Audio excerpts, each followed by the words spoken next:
ॐ वक्रतुण्डाय नमः। ॐ एकदन्ताय नमः। ॐ कृष्णपिङ्गाक्षाय नमः। ॐ गजवक्त्राय नमः। ॐ लम्बोदराय नमः। ॐ विकटाय नमः।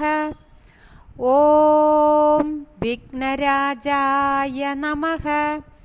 ॐ धूम्रवर्णाय नमः।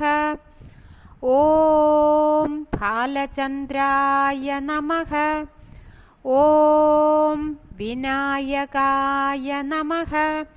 ॐ गणपतये नमः। ॐ गजाननाय नमः।